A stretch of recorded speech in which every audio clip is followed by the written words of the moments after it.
Semaine mitigée pour le portefeuille avec une semaine à moins 0,46% contre moins 1,91% pour le S&P 500. Alors pourquoi on a une semaine de baisse? On a eu beaucoup de choses qui sont passées. On va parler aujourd'hui des résultats de Micron qui a donné ses résultats et ensuite l'action a complètement explosé, plus 15% pour au final reperdre une partie de ce qu'elle avait pu gagner et en début de semaine elle avait déjà bien baissé. On va également parler de Apple et Microsoft qui augmentent leurs tarifs à cause de cette fameuse guerre, à cause des puces qui deviennent de plus en plus chères et surtout de la mémoire qui devient de plus en plus chère.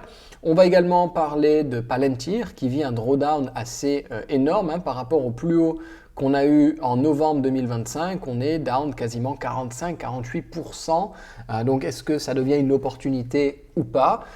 Et on va finalement parler de Microsoft un petit peu plus en détail, surtout au niveau de prix sur lesquels nous sommes, parce que peut-être que ça pourrait représenter une opportunité intéressante. Si on regarde la semaine d'un point de vue plus global, on peut voir que ça a été plus ou moins assez rouge pour la plupart du marché, sauf pour le healthcare. Qui s'est quand même assez bien comporté, les utilities très bien comportés, du moins tout ce qui est plus ou moins lié à l'économie réelle, entre guillemets, c'est assez bien comporté et tout ce qui était plutôt lié à la tech, ça a eu un petit peu plus de mal. Donc on va pouvoir plonger dans tout ça aujourd'hui. Juste avant, pour rappel, demain à 18h, je serai en live. Vous avez le lien pour vous inscrire juste en dessous dans lequel je vais dévoiler toute la stratégie que j'utilise et qui me permet de surperformer les indices année après année. Donc je vous dévoilerai tous les piliers de la stratégie que j'ai copié des plus grands investisseurs de la planète. Il ne faut pas se leurrer là-dessus, j'ai rien inventé. Je me contente juste de copier les plus grands investisseurs de la planète, d'appliquer leurs concepts, leurs principes sur mon portefeuille. Et c'est comme ça que je suis passé d'un portefeuille qui faisait un léger 5% par an à un peu plus de 20% de performance. Donc vous avez le lien en description pour vous inscrire. On se plonge directement dans la vidéo avec, pour commencer, un petit graphique que j'ai vu passer sur Twitter X qui est important à comprendre et qui peut donner un mauvais présage. J'aime pas rentrer là-dedans, mais on va expliquer ce qui se passe rapidement. C'est en gros, aujourd'hui, on est sur un niveau bas, quasiment record, pas record, mais sur des niveaux historiquement bas, du cash possédé, que ce soit par les particuliers ou par les gérants de fonds, ils sont majoritairement investis sur le marché. Et généralement, les phases où on a très peu de cash en portefeuille sont généralement aussi des phases qui montrent des quasiment sommets sur les marchés. On a une correction qui arrive après. Maintenant, est-ce qu'on va avoir une correction ?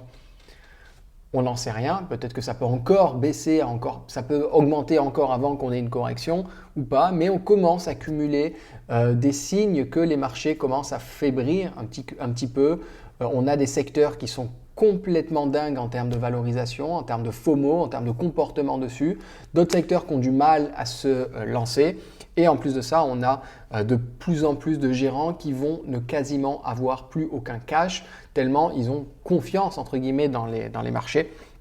Et donc ça, généralement, c'est pas forcément très très bon signe. Alors ça ne veut pas dire qu'il faut tout revendre et avoir que du cash maintenant. Personnellement, moi je reste investi. J'ai la majeure partie de mon portefeuille qui est investi. Je dois avoir un peu moins de 10% en cash à l'heure actuelle. Mais il faut noter que on a des niveaux de cash qui sont anormalement bas en ce moment.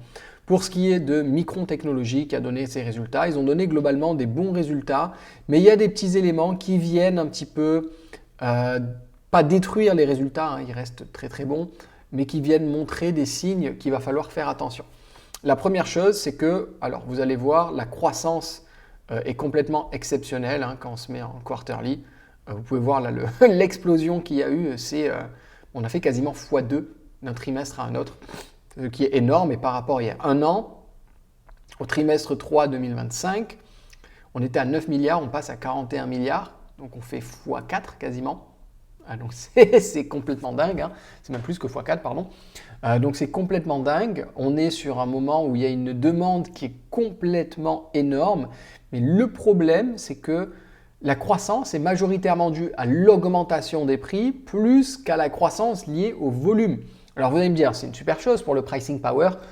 Oui, mais là, Micron sont en train de se mettre leurs clients à dos. Micron sont en train de mettre leurs clients à dos parce qu'ils deviennent le premier goulot d'étranglement de la profitabilité de boîtes comme Apple, comme Amazon, comme Google, comme Microsoft, tout simplement parce qu'ils ont tellement besoin des mémoires que oui, il y a tellement d'argent à gagner avec ça qu'ils sont OK de payer beaucoup plus cher, mais ça va arriver à un point où ils vont commencer à sans doute se poser les questions.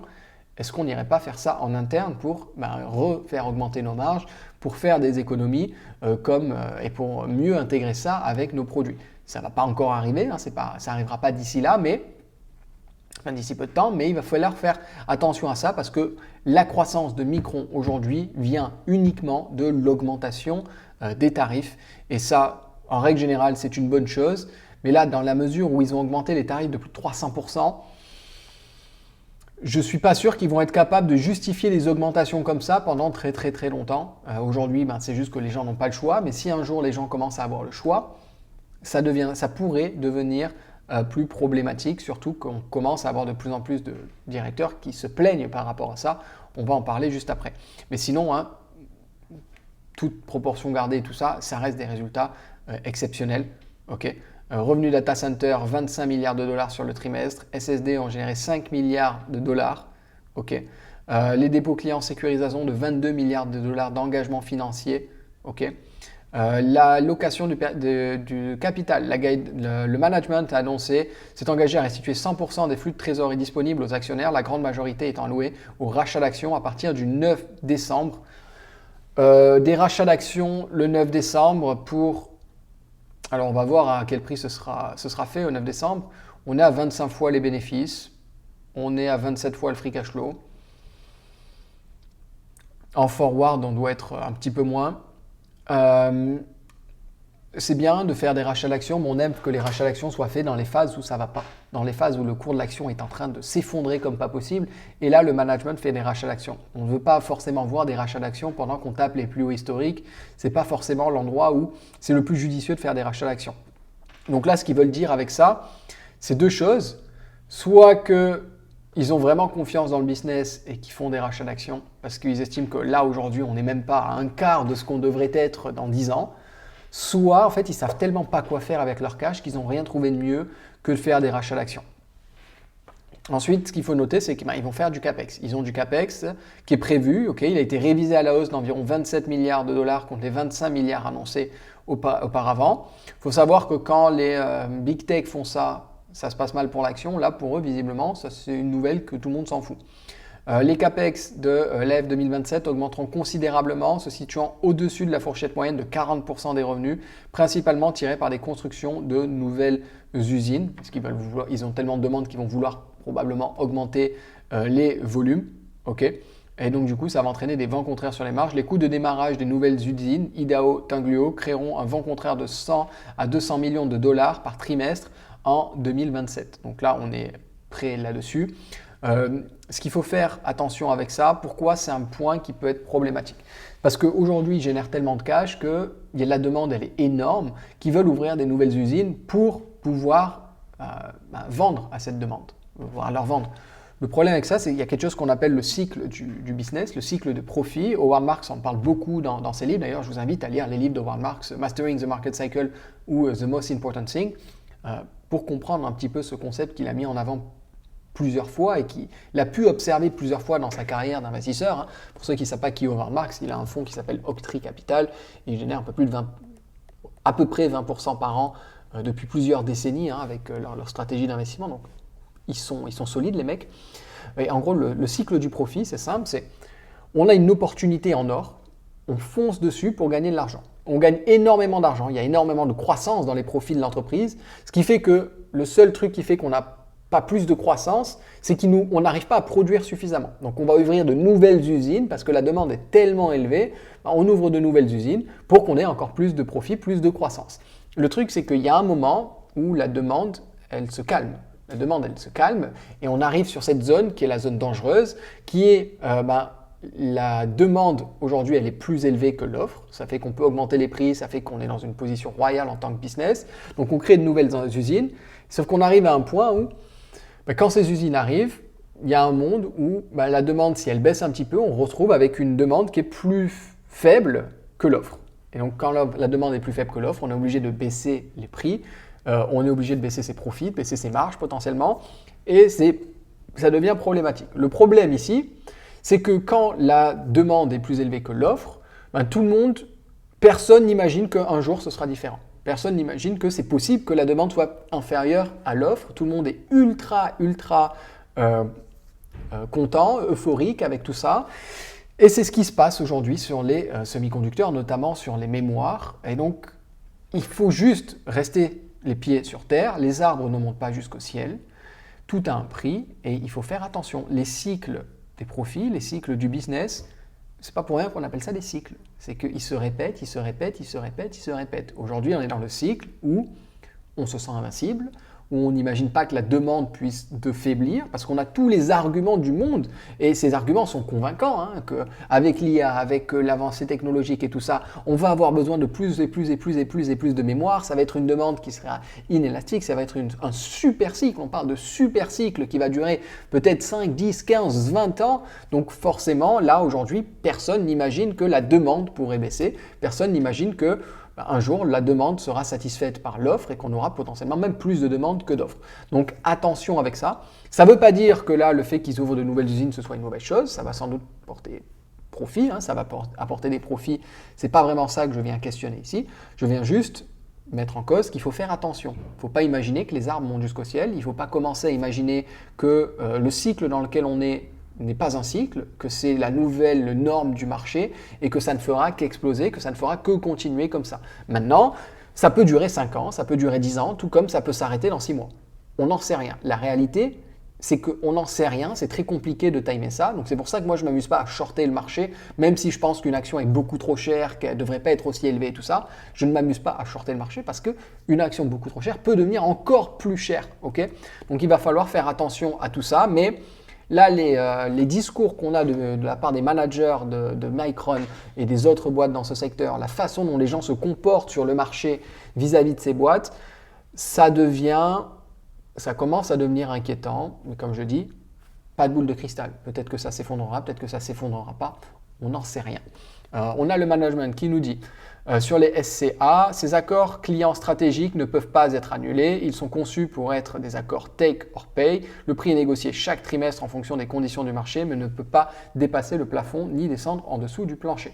Donc les clients stratégiques ne peuvent pas être annulés. On va voir que juste après, on a le truc, bien que la direction insiste sur le fait que les SCA ne sont pas annulables, lors d'un grave ralentissement macroéconomique, les hyperscalers pourraient tout de même tenter de renégocier et de retarder leurs obligations take or pay. Okay. Donc on a le management qui nous dit ça, mais finalement, c'est pas qu'ils sont pas annulables, mais bon courage si tu as Microsoft, Google, Meta, Apple, tout le monde qui vient te dire ouais, finalement tes puces là, je te les ai réservées, mais en fait, je vais pas les payer. Je vais pas les prendre, ou je vais les prendre, mais dans 2-3 ans, ils vont faire quoi? Ils vont faire un procès, ça va durer des années, c'est pas sûr qu'ils arrivent à quelque chose d'intéressant. Donc ça peut arriver au fait qu'ils aient trop de stock et qu'ils se retrouvent un peu piégés. Donc attention, des mouvements macroéconomiques peuvent arriver là-dessus. C'est pour ça que je reste à l'écart, moi, des entreprises qui sont hot, des entreprises dont tout le monde parle et des entreprises qui font la une de tout, même s'il y a peut-être un potentiel encore énorme. Je préfère rester en dehors de ça. Sur les retours sur capitaux, nous maintiendrons des niveaux de liquidité qui nous permettent d'investir à travers toutes les saisons. Le principal retour sur capital sera le rachat d'actions absolument engagé envers le capital. L'offre et la demande continue d'être supérieure à notre offre, même lorsque nous concluons des SCA pluriannuels, ils contiennent des volumes inférieurs à ce que les clients aimeraient réellement signer. Pour ça, là, cette partie-là, parce que j'imagine qu'il n'y a personne qui a fait le taf, bien évidemment, avant de venir encenser les managements de Micron et compagnie. Moi, j'ai fait le taf. Ce qui s'est passé ici, alors on va regarder la façon dont ça évolue sur la partie du chiffre d'affaires et tout ça. Donc là, on a alors ça c'est le stock price, je veux le chiffre d'affaires. Voilà. Voici le chiffre d'affaires année après année de Micron. Vous voyez qu'il y a quand même quelques cycles. Là, on est en phase d'explosion, mais on a eu une explosion, ça s'est calmé, ça a repris, ça s'est calmé, ça a repris, ça a baissé, ça a repris, ça a baissé, ça a repris, ça a baissé, ça a repris. La suite logique, c'est plus ou moins ça a baissé, mais non, maintenant on nous parle d'hypercycle, etc.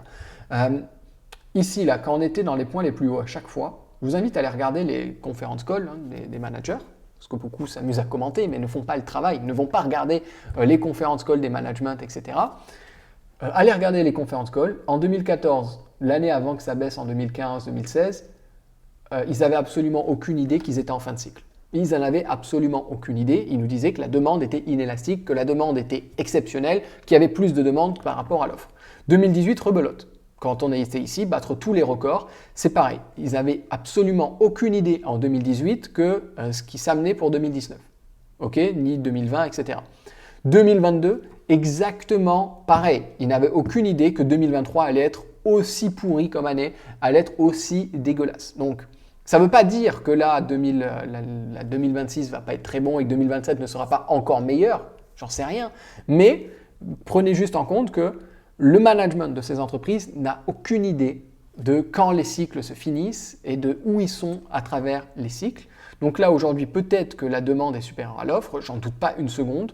Je dis juste que la demande inélastique et tout ça, j'ai du mal à y croire, donc faites bien attention. Je ne suis pas en train de vous dire shorter micro et tout ça, je dis juste faites attention. C'est la seule chose que je peux vous dire ici. Faites attention à tout ça.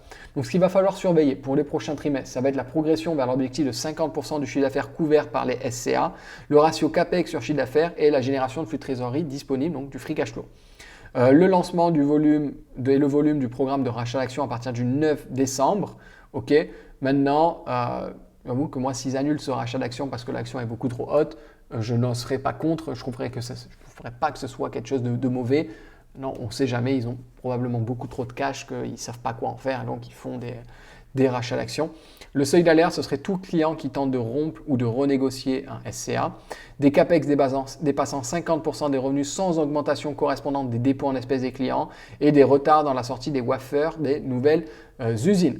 Donc voilà pour Micron, très bon earnings, hein, très bon. Je mets juste en avant les points sur lesquels il faut faire attention et les points sur lesquels il ne faut pas se faire piéger et qu'il faut surtout connaître avant d'investir. Ça ne veut pas dire qu'il ne faut pas investir, peut-être que vous pouvez investir là-dessus, faites vos recherches, soyez des grands garçons. Maintenant, moi je vous ai expliqué ce qui me dérange entre guillemets là-dedans. On passe maintenant à Apple qui a augmenté ses tarifs. On a donc l'annonce ici officielle de toutes les augmentations de tarifs qu'on va pouvoir voir chez Apple. On a le MacBook Neo qui va augmenter de $100, le MacBook Air qui va augmenter de $200, le MacBook Pro qui va augmenter de $300, l'iPad qui augmente de $150 plus ou moins et l'iPad Pro ici qui va augmenter de $100 également. Ici, on a l'équipe de dirigeants, les Tim Cook, etc. The consumer electronic industry is facing an unprecedented challenge. The company's announcements, the rapid expansion of AI data center has created an extraordinary surge in demand for memory and storage. Donc en gros, il nous dit on augmente les prix parce que les coûts de mémoire et de stockage deviennent beaucoup trop élevés et donc on a essayé de les conserver le plus longtemps comme ça, mais on est arrivé à un point où on est obligé d'augmenter nos tarifs sur certains produits et qu'on laisse la porte ouverte à de nouvelles augmentations à venir, donc les semaines, les mois, les années à venir. Nous savons que ce n'est pas une nouvelle qui est la bienvenue, mais on essaie de travailler pour trouver des solutions là-dessus. Donc, on sent que Tim Cook a un peu le seum contre Micron, hein, ça, c'est pas étonnant. On a également Microsoft hein, qui annonce l'augmentation des prix. On va avoir la Xbox qui augmente de $100 pour les modèles en 512 Go, les modèles en 1 Tera augmentent de $150 et ils sont prévus de faire pareil pour les modèles en 2 Tera. Et en octobre dernier, ils avaient déjà augmenté entre 20 et $70 aux États-Unis. Donc on est vraiment là sur des scénarios inflationnistes qui commencent à se cumuler. Donc deux options, c'est soit Micron ouvre finalement ses usines et donc ça permet d'avoir beaucoup plus de production et de baisser potentiellement les prix, soit ce ne sera pas possible et donc ça va en continuer d'enchaîner avec ce mouvement inflationniste qui arrive. On va parler maintenant de Palantir avant d'aller voir Microsoft un petit peu. Palantir qui, ça fait une belle baisse, hein, 32% depuis le début de l'année. Par rapport au plus haut qu'on a eu en novembre 2025, on est à moins 43%. Donc ça commence à chuter, à croire que les arbres ne montent pas jusqu'au ciel, à croire que peu importe la qualité des earnings qu'on a pu avoir, le marché n'a plus envie de faire monter cette entreprise, à croire que la valorisation, finalement, c'est quelque chose qui est important, c'est quelque chose qui compte, parce que oui, quand on est valorisé à 200 fois les chiffres d'affaires, à 200 fois les bénéfices ou 400 fois les bénéfices, c'est sûr qu'il y a un moment où ça va être compliqué de justifier ce niveau de valorisation, qu'il va falloir aller délivrer une sacrée croissance pour pouvoir justifier ça. Visiblement, Palantir n'a pas échappé aux lois de la physique, aux lois du marché avec cette baisse. Ce n'est pas étonnant, hein. On a une boîte qui était valorisée, qui est valorisée en ce moment à 117 fois les bénéfices. On était à 200 fois les bénéfices en 2025. C'était des niveaux de valorisation complètement aberrants. Donc aujourd'hui, est-ce que c'est une mauvaise boîte? Loin de là, on a une super croissance. Là-dessus, il n'y a rien à dire, hein, sur les... On a quoi depuis 2018? On a une entreprise qui grossit son chiffre d'affaires de 33% par an. On a une entreprise qui augmente ses bénéfices nets par action, qui est devenue rentable en 2023. Et depuis qu'elle est rentable en 2023, elle a un taux de croissance de... Hop, on va le mettre là, 2023. Elle a un taux de croissance de plus de 165% par an, c'est-à-dire qu'elle double année après année ses bénéfices par action. Alors, Là, ça s'est calmé un petit peu, elle n'a pas doublé, mais elle a toujours un super niveau de croissance. Elle nous donne à chaque fois des résultats qui sont très, très, très bons. Donc, en termes de qualité de business, on est bien, hein, on est très, très bien. Si on regarde les retours sur les capitaux employés, on a un ROCE à plus de 30%. Donc c'est magnifique, c'est très très bien. On a une entreprise qui va dans la bonne direction. On a des marges de free cash flow à quasiment 50%. Donc c'est une entreprise ultra ultra rentable.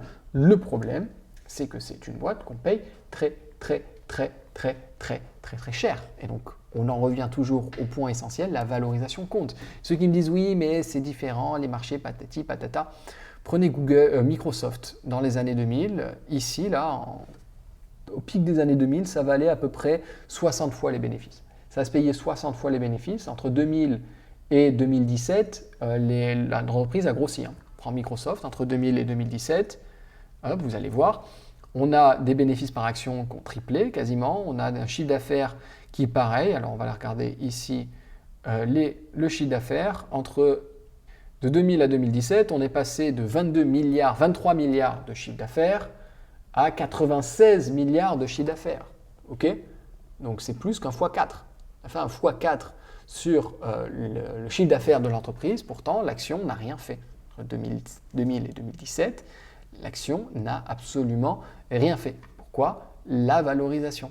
La valorisation, parce qu'à cette époque, Microsoft se payait, on va se retourner dans les années 2000, dans les années 2000-2001, ça se payait 50-60 fois les bénéfices. Donc c'est pour ça.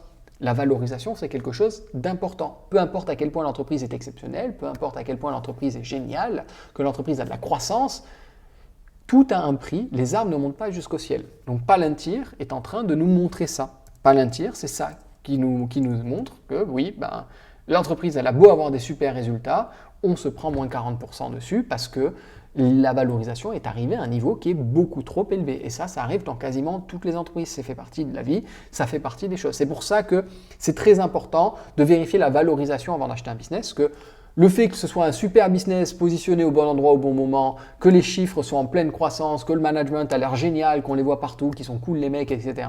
Ça ne suffit pas pour aller générer des profits en bourse, ça ne suffit pas pour construire un portefeuille sécurisé qui surperforme à long terme, parce qu'à un moment ou à un autre, la valorisation rentre en compte et la valorisation est importante. Donc ce qui explique aujourd'hui la baisse sur Palantir, tout ça, c'est simplement une correction de valorisation. C'est juste que les multiples de valorisation étaient tellement hauts qu'à un moment donné, il faut que ça se calme. Et il y a deux façons pour que les multiples de valorisation se calment. C'est soit les bénéfices ne bougent pas, mais le cours de l'action s'effondre. Donc là, ça fait baisser le multiple de valorisation. Soit les bénéfices explosent et continuent d'augmenter, mais le cours de l'action, lui, ne bouge pas. Dans ce cas, ça fait baisser. Soit le cours de l'action augmente un tout petit peu, mais les bénéfices augmentent tellement que ça fait baisser le multiple de valorisation. Il faut savoir qu'un multiple de valorisation, en général, à partir de 30, on considère déjà que c'est cher. Okay, à partir de 30, c'est cher. On est ici à 117 fois. 117 fois les bénéfices, 96 fois le free cash flow. Donc, c'est normal qu'à un moment donné, il faut que ça respire. Est-ce que maintenant, il faut acheter aujourd'hui? On va aller regarder ça ensemble. On a un free cash flow à 2600 milliards. On va arrondir à 2700.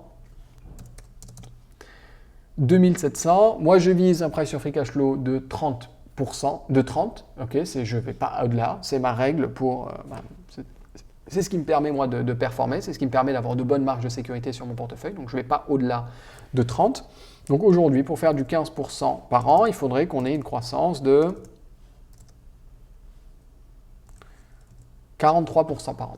Si le free cash flow par action peut grossir de 43% par an, on ferait à peu près du 13% par an. Donc maintenant, la grande question ici, c'est est-ce que vous pensez que les free cash flow par action de Palantir peuvent grossir de 43% par an pendant les 5 prochaines années? Ça veut dire qu'ils doivent faire quasiment x5, un peu plus de x5 sur les 5 prochaines années. Est-ce que vous pensez que c'est possible? Si vous pensez que c'est possible, dans ce cas, il y a le 13% par an qui est possible. Si vous pensez que c'est un peu trop, ça va être compliqué. Les estimations sont quasiment à 80% par an.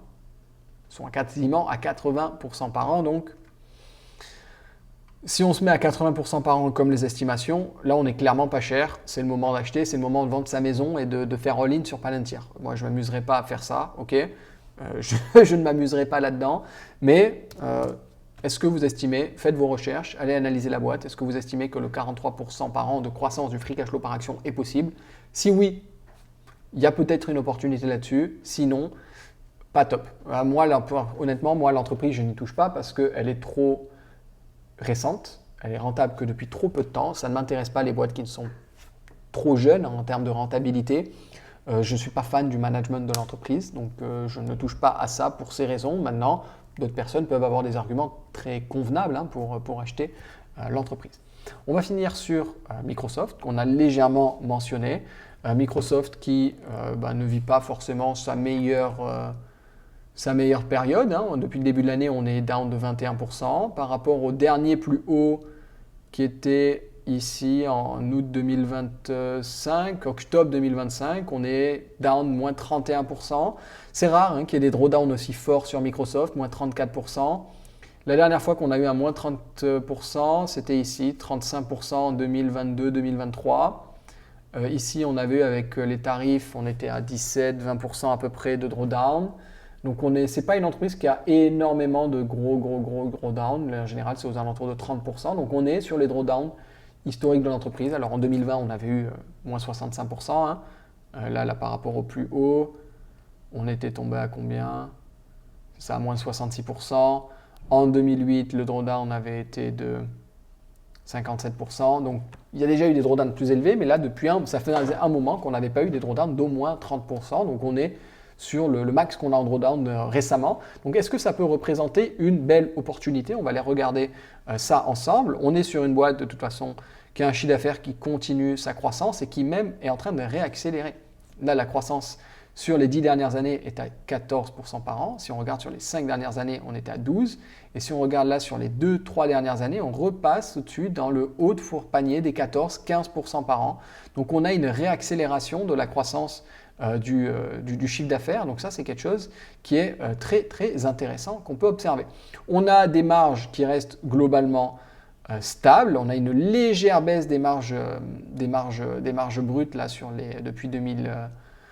depuis le 2024, où on a eu un pic ici. Alors avant, on était un peu plus haut. Le changement de business model et tout a fait qu'on a réduit un petit peu ces marges.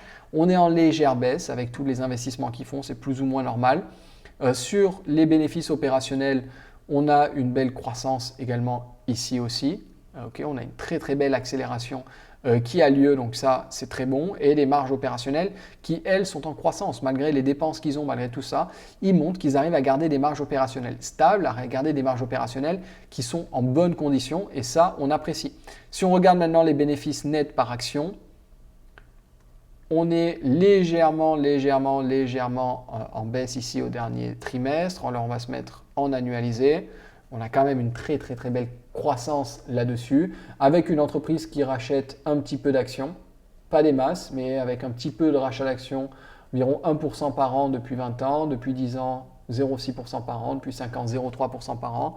Beaucoup de CAPEX, on a du CAPEX qui représente quasiment 50% du cash flow opérationnel, mais derrière, on a un cash flow opérationnel qui va grossir plus vite. Ils ont cette demande plus élevée que l'offre, donc ils arrivent à rentabiliser directement le CAPEX qu'ils vont mettre grâce à Azure, grâce à tout ça. Alors on a la raison pour laquelle ça se porte mal, c'est parce que des dernières earnings, ils nous avaient annoncé que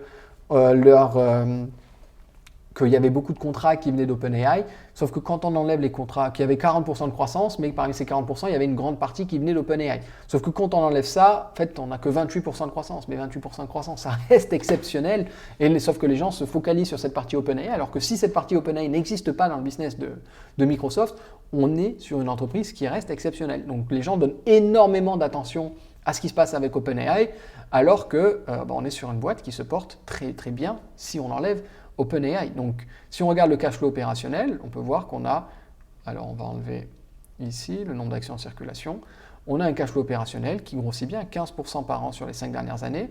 Si on regarde ici sur les 2-3 dernières années, 15% par an, sur les 10 dernières années, 16% par an, on a quelque chose qui grossit bien et sur les 20 dernières années, 11% par an parce qu'on a une réaccélération qui est en train d'avoir lieu, qui se porte très bien. On a une rentabilité qui est toujours aussi bonne, des ROIC qui sont en croissance.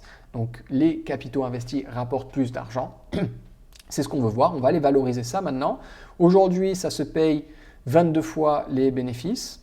Donc historiquement, c'est quand même assez faible. On n'a pas souvent eu 22 fois. La médiane est à 23 sur les 20 dernières années. Sur les 30 dernières années, la médiane est à 28. Sur les 10 dernières années, la médiane est à 34. Donc on se paye à un prix intéressant. Et sur le price sur cash flow opérationnel, sur operating cash flow, on est à 16. Sur les 10 dernières années, la médiane est à 23. Sur les 20 dernières années, la médiane est à 14. Donc là, on peut voir que sur les 20 dernières années, on n'est pas si peu cher que ça. Et sur les 30 dernières années, on est à 17. Donc le business model ayant bien changé à partir de 2017, c'est normal qu'on ne paye pas la même chose aujourd'hui qu'on payait avant 2017 parce que le business a drastiquement changé, les marges se sont améliorées, la croissance il y a plus de croissance, il y a plus de potentiel de croissance aussi. On se rend compte que 16 fois les cash flows opérationnels, ce n'est pas très cher pour cette boîte. On est sur une boîte qui fait 170 milliards de cash flow opérationnel, donc on va aller valoriser ça, donc 170 milliards ici.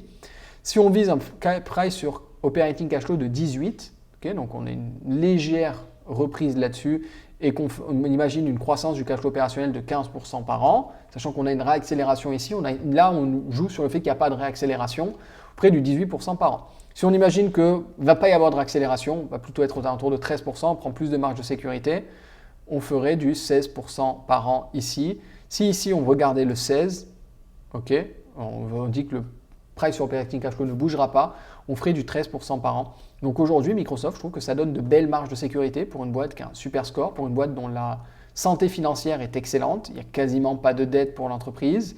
On a un WACC de 9% pour un ROIC de 21%, donc 2 fois le coût du capital. C'est quelque chose de très bien. On est sur aujourd'hui ce qui pourrait sembler être une super opportunité sur les marchés. Les chiffres sont très intéressants en tout cas. Donc c'est tout pour cette vidéo. Si vous voulez aller plus loin et découvrir toute la stratégie que j'utilise pour surperformer, vous avez le lien en description. J'organise l'atelier demain à 18 h. Il n'y aura pas de replay, donc soyez présents à l'heure. Inscrivez-vous via le lien qui se trouve sous cette vidéo. Si vous avez des choses à ajouter, je serais curieux de vous lire sur Palantir par exemple. Est-ce que vous commencez les positions sur Palantir à ces niveaux de valorisation ou est-ce que vous fuyez, vous attendez? Ce que vous pensez également de Microsoft, de Micron? Je serais très curieux de pouvoir vous lire là-dessus. Vous avez l'espace commentaire pour ça. Ça peut être des débats très intéressants. Et si vous avez aimé la vidéo, pensez à mettre un pouce bleu. Abonnez-vous en activant la petite cloche pour ne rien rater des prochains épisodes. Et on se dit à très bientôt pour une prochaine vidéo. Ciao, ciao!